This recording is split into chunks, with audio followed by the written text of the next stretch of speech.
very excited to talk to both of you today. I have such a love for everything Pat. I Mhm. once actually got a chance to meet him when I first moved to Las Vegas. I think it was at a place called the Venetian on Sahara many years ago.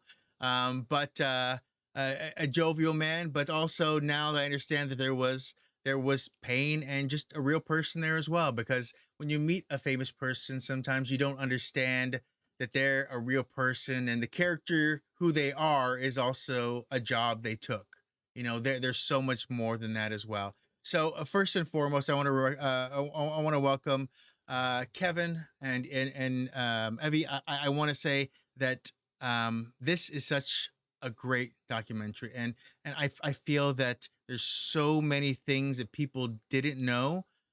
What was it like to actually release this out there now? In the world of Cobra Kai in pandemic, to kind of just say, you know what, there are shining lights, there are beacons, and there are people that have changed our lives in different ways. And Pat was one of those people. Mhm. Uh, Right. We actually started shooting this documentary before Cobra Kai. It was like a year before Cobra Kai. Mhm. So Mhm. it's taken us a long time because this is an independent documentary and we had to, rely on ourselves to do a whole bunch of different things. But I think the timing right now is just became perfect because the Cobra Kai season 3, they actually honor Pat in several episodes and stuff like that. So I think the timing is perfect. Like even with Cobra Kai, a lot of people like in their teens and 20s, they really didn't know Pat. So now they're aware of Pat. And, if it wasn't because of Pat's performance in the Karate Kid, I don't think Karate Kid movie would have been as successful Yeah, as it I was. agree. And Yeah. right, and without the Karate Kid film being successful, I don't think there would have been a Cobra Kai series. So, That's right. That's right. and Ralph and Zappa are doing an awesome job. They're incorporating Pat and all the episodes. They're keeping his history alive. Yeah, they've been honoring him on quite a few episodes, which is really really nice, very touching. Yeah. Right. Definitely, and I think that's a testament to not only the film itself, which has this message about bullying and things like that too, but Mhm. also to Pat and his performance. Because for let's just say a shorter gentleman, he stands so tall in that film as someone who has his own issues and demons, but also someone who is powerful in his own way, who has respect in his own way, who is a man in his own way as well. um Mhm. uh, I mean, Kevin, do you remember the first time you saw Karate Kid by chance? I remember exactly where I was. I live in Lake Forest in Orange County, California. And it was the first, I was like 15 years old and I already been in martial arts. So that film was like a big deal for people who, are in karate. So I remember waiting in line. The line was wrapped around the mall.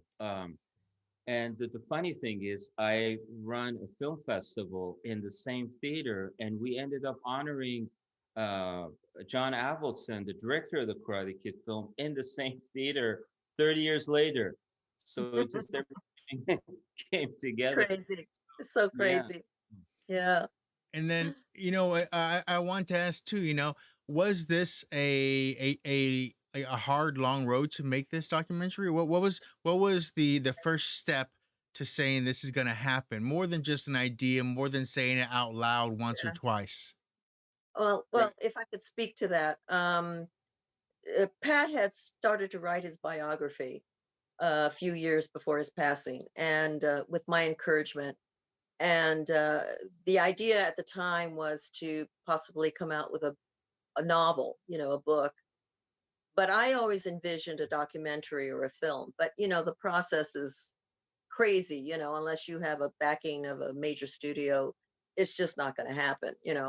And, but I had trouble getting the book published because um, at the time they were not looking for those kind of stories. They were more interested in you know the John Belushi death, and I mean, and they looked at the treatment like, oh well, it's just a nice sweet story of a man, and he went through you know troubles in his youth and all that, and they shelved it. You know, I shelved it. I shelved the idea for a while, and I gave it to the universe, and I said, you know what, it's going to happen somehow. Somehow, it's going to happen. Well, unfortunately, Pat wasn't able to finish the biography, and on his deathbed, I made a promise to him that I would get his story told. I felt it was my responsibility to get his story told. He deserves to have his story told. It's just incredible. It's just nothing short of a miracle that he achieved what he did, having gone through all the horrors of incarceration, his terrible childhood, um, his struggles with racism. I mean, it's just an incredible story, and he triumphed, you know, at a price, unfortunately, because it took its toll. You know, he had a lot of demons because of those hardships, and I just kept saying, you know, that your story has got to be told, Pat, because you're so much more than Mr. Miyagi, you know, the Karate Kid films, and not to diminish that in any way, but there's so much more to him, and so I felt it was my responsibility. Anyway, to make a long story shorter, um, I was invited by Kevin Derrick to participate in a documentary he was doing about Fumio Demura, who was he's a legend in his own right, and he was the stunt double for Pat in all the Karate Kid movies. Anyway, so he invited me to speak about their relationship, and it was a wonderful relationship. They loved each other like brothers. And when I saw the final cut, when I saw when the documentary came out, I was so impressed that I you know, we talked about, you know, possibly doing a documentary on Pat's life, and it worked out. And I'm so blessed, Kevin, I have to say, because Thank I you. found two, Oscar Alvarez, to his credit as well. I found two filmmakers that were on the same page and had the same vision that I had. Um, and so, you know, it was, you know, a long haul. You know, it took a lot of time and money and blood, sweat, and tears, but we did it. You know, we came to, you know, I'm just, to me, it's just a thrill, because it's a promise I made to Pat that I would get his story out there. I would get it told, you know. And that's a good So point about, you know, breaking what people think already. You know, whether if it was racism, who he was as a person, who he was as an mhm, actor, you know, being pigeonholed, all kinds of things like that too. So mhm, I feel mhm, like this documentary really does open up the world to show that as well. And as a professional actor, that sometimes you know, because of the times, you are exactly what mhm, they need, but also they tend mhm, to create you at the same moment too. What was your mhm. thought, Kevin, when it came to, you know, following down the line and seeing the way that Hollywood kind of created Pat Morita and the way he kind of allowed or tried to work against those options? You know, it's a shame that that happens. It's not only in the Asian culture, but also, you know, happens with blacks. It happens to Middle Eastern. Since I'm from Middle Eastern, you know, I'm very sensitive to that because I see like in the media they how they portray Middle Easterns. I mean, you see a girl wearing a hijab, they go, "Oh, she's a terrorist." You see a Yeah. guy with a beard, "Oh, he's a terrorist." So Mhm. it's not just it's just cycles. Like each 5 to 10 years, it was the Japanese, then Yeah. the blacks, and then the Middle Easterns. So we all have taken our turn within this, but you know it's not fair. It is what it is. We just have to you know fight forward. Mhm. Even with the Oscars right now, it's just lately this past year they inducted this rule that I think is, I don't know, 25% or 50% of the cast can now need to be minorities and in a positive Yeah. role, so Yeah. to I get heard that too. accepted for an Oscar. So after 90 years, you know, it's a step forward, but Yeah. still, I mean, even to this day, even if you look, there is still people being typecasted, being Pigeonhole. pigeonholed.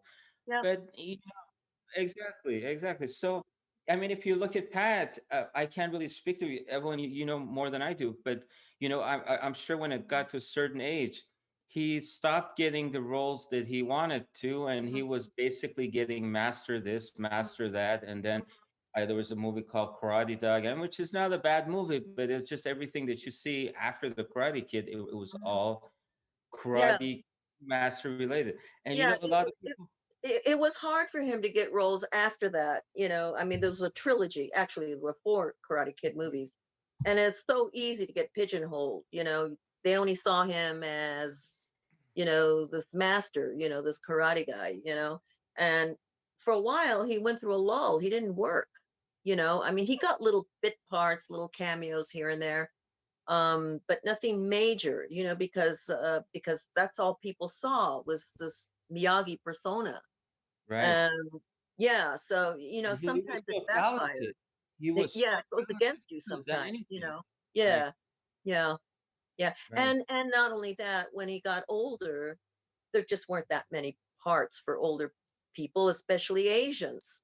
Right. Right. You know, yeah, so it was a struggle. It was a struggle. Yeah, and I see a lot of that. I've talked to like who you had James Hong on before, and he's spoken about that as well. That you do get pushed Mhm. into these roles. Oh, well, they're going to bring me in because they need an older, wiser Asian Yeah, person, or they need me the to be cliche. someone who's the lead of the Yeah, gang working during the cowboys working on the railroad or something like that. So there's a yeah, lot of those things yeah, that they get pigeonholed in there, but it also shows, I'm hoping that now we also come up with better ideas, because a lot of those ideas where people were taking the same character were just trying to ride off of what he had done before. And we're trying to right. Right. create new fun content, or good content. They were just trying to create Yeah, something they thought they could turn over quickly, And yeah. unfortunately, I think he deserved better than that as well. Evelyn, if I No, could I ask agree. though, what's Sure. something that some people um, maybe are always wrong about Pat? That's something that they kind of assume, but they're wrong about it. That they just don't understand, or they just weren't really thinking about it. You mean misconceptions of who he Misconceptions was? about who he was, Um, and even yeah. even what he wanted to do with his career, maybe even. Well, a lot of people, it surprises a lot of people that he knew very little Japanese, first of all, because he was born here. He's a Japanese American, and he didn't really learn the language because of all the years, in a sanitarium. And then, well, I'm not going to get everything away, but Of anyway, course. he didn't learn to speak Japanese fluently. So there's a misconception that he can speak Japanese fluently. And the other is, that he's a lot like Miyagi. Um, uh, yeah, it surprises people and it surprises people that he doesn't know karate. I mean, he did a crash course basically to from the waist up. He learned all the moves and everything. But you have to remember, because of his childhood injuries, it left his legs very atrophied, very that they were never strong enough to take up martial arts or anything like that. So, to Fumio's credit, his stunt double, he had to do all those fancy moves, the twirls and the kicks and Right. everything, because Pat just wasn't capable of doing it. So there's that misconception that he knows karate, Sure. and that he's a lot like Mr. Miyagi. He is, in a sense, like Miyagi, I guess. It's his alter ego in many ways. I think he challenged his father, because his father was very much like Miyagi, very strong, very stoic, very wise.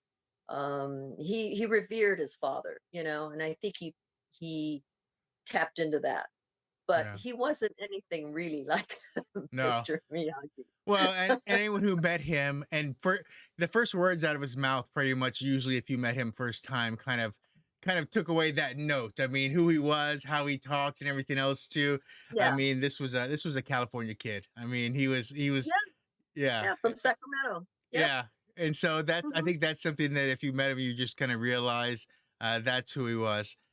Speaking to the karate aspect and everything too, when you're making this documentary, Kevin, was it hard not to go down the Karate Kid hole of how it changed everyone trying to do karate, and how much people wanted to be part of the karate aspect because of these characters and the movie and everything that they kind of created too. I mean, as we said, he wasn't a karate expert, but he still created a wave across the country and the world probably too.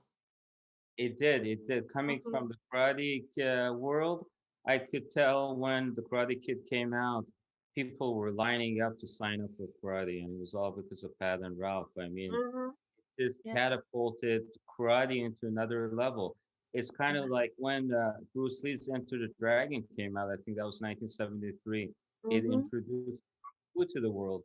Now with this, everyone wanted to do karate, and if you like driving down the street, like back in 1984, you see people doing the crane kick, breaking boards, and Yeah.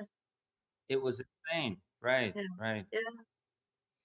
So true. One thing I wanted to ask too was, when you first started approaching his friends and past co-stars too, was there anything you initially always said about Pat? Was there something they always brought up that was kind of a running theme or a vein to who he was to them? Oh, You you wanna want? take that, Kevin? Everyone started out saying, oh, sure, sure. Sorry. Yeah. Yeah, Mhm. everyone just started saying nice things. The first thing that would come out of people's mouth, oh, what a nice, sweet, funny person that he was. If you're down, he tries to bring you up by saying a joke. If he was like, if you ask him for an autograph, he would autograph it and write something funny underneath. And then I would just Mhm. tell him, okay, wait, wait. I don't want to know anything good. Tell me the bad stuff, please. No, but yeah, every majority of people, they all said nice things. Very, yeah. He was a loving, caring person. Yeah, he was, he was. Yeah. Yeah. He And was he was very generous with his actors too, with his fellow actors, his uh if you needed work on a part, or he was very generous in that way. He was always quick to help you, now, you know. being someone who's in Las Vegas too, I was kind of wondering, what was his feelings on the town of Las Vegas? I mean, he came to stage. I mean, did he come here because of the comedy, because of the stages, or what brought him to the town of Las Vegas towards the end of his life? Vegas was always kind of his home away from home, because in the early days when he was doing stand up, he worked in Vegas. He did a lot of the clubs here, and and he, I don't know, he just always had an affinity for Las Vegas. I guess because a lot of his friends like George Carlin, Don Rickles, they would perform here, and at any given time we'd fly in and catch a show. Or And what happened was, he was living in Santa Monica when we got together, and but he got tired of the Hollywood thing, and we went for a short time and went to live in Hawaii, because that's another place that he really adored. He loves the people there, and it's another home away from home. But the commuting back and forth, when he started to get busy and getting work again, the commuting became too much. So he didn't want to move back to LA. So he said, well, the next best place I think would be Vegas, because I have a lot of friends here. I have a family here. I have family here. And for years, they tried to get me to move here, and I didn't want to because I was pursuing a career myself in LA. But anyway, we decided to move here. And in 90, well, let's see, we got married in 94. We moved here. So I've been here, what, 26, going on 27 years. Yeah. But like I said, it was his home away from home, and it brought back a lot of wonderful memories of his stand-up days too. It And was very nostalgic for him. Yeah. to speak to his career too, I mean, he had so many great high points too, but it was trying to keep those high points high, right? That was always kind of Mhm, his career mhm, going through, because we had some great moments, but then he also tried his own TV show too a couple different times, some spin-offs, things like that as well. mhm. I guess I'll ask to both of you, like, did you kind of figure out what his thoughts were on some of those missed opportunities, or maybe even something somewhere where he thought he should have been. If Hollywood would have been a little bit more gracious, was there anything along those lines where you thought he kind of mentioned where he thought he should have been? And Uh, it, okay, the only thing I can think of is his regret that after Happy Days, he took an offer to do his own show called, I think it was Mr. Tiantina. Am I correct, Kevin? yeah, Yeah. He regretted doing that because I think they only shot like 2 or 3 episodes and then it was canceled. Right. And by then he couldn't go back to Happy Days because they right, had already, written him off. Yeah. recast his part. Yeah. Really regretted that. He really regretted doing that. He'd always kicked himself in the butt for doing that. But the temptations are there, Right. and you think it's gonna take off, and your Right. career is gonna launch in another direction, and Right. unfortunately, it didn't.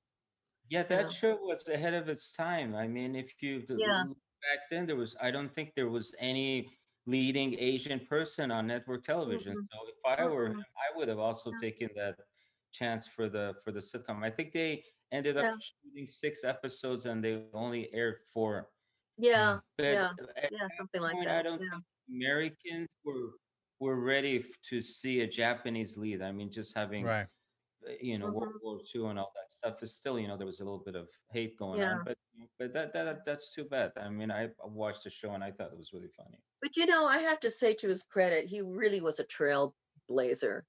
He was. He took those risks, and because he took those risks, he really opened up a lot of doors for Right, minorities and Asian, right. especially in the Asian community. Right. Um, those but that's show business, it's Yeah. brutal. It really is. Kevin, one thing I did want to ask too, documentarians when they go through, they essentially live the life of who they're documenting. They go with the high points and the low points, and they have to decide, what they want to show and how much truth they want to go into as well. What was it like for you with Pat's life? Living when he had his down times and kind of smiling when he had, the success he deserved, but also living with some of a human faults. He's a human at the end of the day as well. So what was it like living through that as you made this documentary? Yeah, I didn't really know how severe his alcoholism was and when he drank, what he did and all that stuff. But anyone can relate to that because someone always has an uncle, brother, or someone that, drinks. So it's understandable him going through all these things that he did in his life to drink. I think if He it se- was he me and he self-medicated. Yeah. That's how he dealt with his demons. that He exactly. self-medicated. Yeah. Exactly. If it was me, Mhm, I probably would have done something worse. I mean, mhm, can you mhm. imagine being in a body cast from your shoulder down to your knee, and they put you out in the sun to bake for God knows how long, and that's For the 9 years. for 9 Yeah. years. exactly. You would think the whole time the sun was out, 5 6 hours, they Yeah. would just set him out there and he would bake. And then How do you? It's you come out of that horror right. into internment camps for another 3 years. Exactly. And then he's put in a place where he doesn't speak Japanese and his Yeah. parents, all Mm-mm. they know is Japanese. So how do you communicate with your parents? Yeah. It, He felt completely alienated. right, Completely alienated. In fact, it got so bad that he wanted to go back to the sanitarium. right. Uh, for me, the hardest thing was telling the story of his early years because Yeah. other than Evelyn, no one really knew his early years, and he Mhm. wasn't here to speak for himself. And all the people that knew him had died, like the director of Mhm. the Karate Kid, the producer of the Karate Kid, Penny Marshall, all these people. And I couldn't. The only way for me to tell his story the first 15 minutes is by getting audio clips, video clips, and to me that was the hardest thing. And Well, I wish he you were able, fortunately, to get interviews by right, his sister who are still living, and right, his half right, brother. They exactly, were there. They could testify to those years. Yeah. right, Yeah. exactly. But Other than no that, one, that's it. Yeah. right, Well, but no and one Yeah. really knew the details and all that stuff. That was the Mhm. issue. Well, Yeah, and it was everyone in our horrible. lives has a way to, we have memories, positive, negative, but that's what makes the memories of those people Mhm. stick with us one way or the other too. I mean, when you saw the final documentary, Evelyn, I mean, do you think about the positive moments? Do you think about or do you think Oh, about yeah. everything? I mean, this every smile, but also every Yeah. night when he wasn't home yet and you had to, worry about when he was going to be there, or Uh, when he went out and you had to worry about mhm, him. I'm sure there were some mhm. sleepless nights in there for you as well. I mean, how do you feel Yeah. kind of seeing that all those things are encapsulated into this form that is this short by comparison to the amount of things Okay. you've gone through? Okay, well, first of all, I never judged him. I knew he had a disease. Addiction of any kind is a disease, and I dealt with it, and if you have a family member that is an addict or is an alcoholic, it becomes a family affair. Everybody's affected, and I dealt with it the best I could. I couldn't get him to quit. Sobriety just wasn't in his vocabulary, although he tried. I he went to rehab, and he cleaned up for maybe 3 months, but that didn't last because he really didn't want to. He didn't know sobriety. He didn't know any other life. He'd been drinking since he was 12 years old. It started in the internment camps where his uncle or his grandfather were making bootleg sake and keeping everybody messed up on the camp. you know and that's where he learned to drink, and he never stopped. He never knew a sober life, never. And so he even told me, he said, Evie, I'm not going to be able to beat this thing. It's too late for me. It's too late.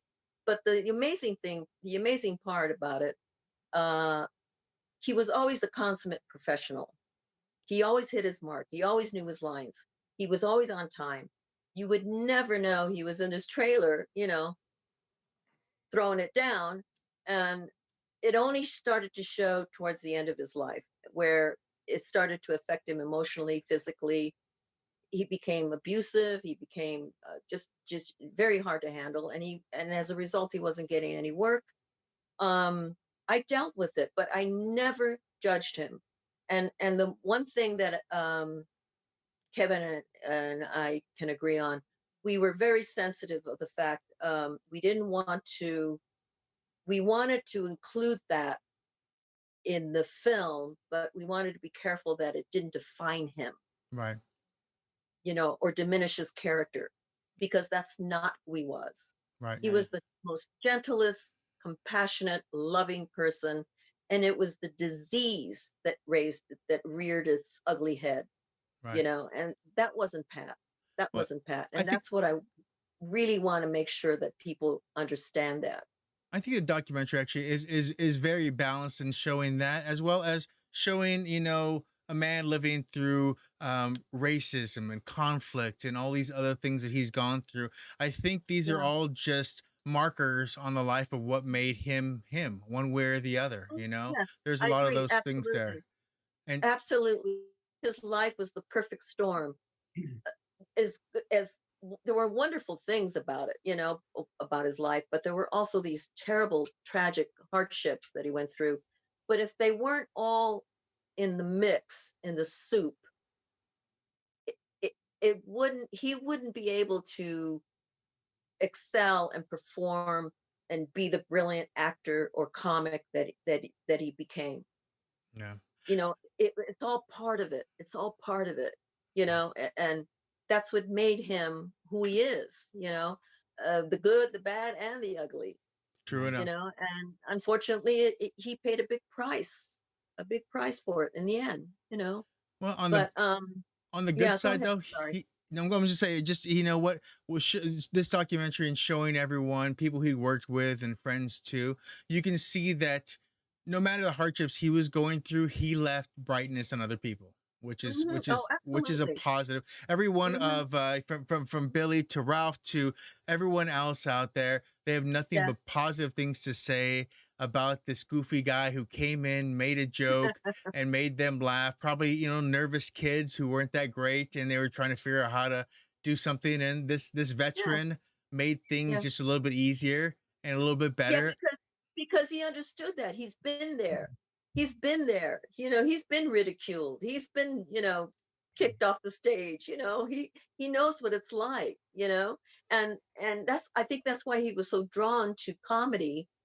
Uh it was his way of coping with his demons. It was much easier to just put that mask on and brush those demons under the rug.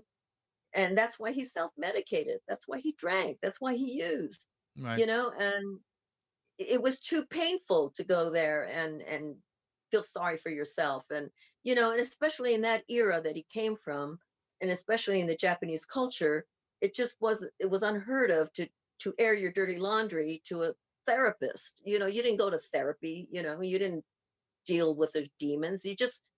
Hey, go on with your life, suck it up and go on with your life, get over it. Right. That was the attitude. Well, So I have to say, yeah.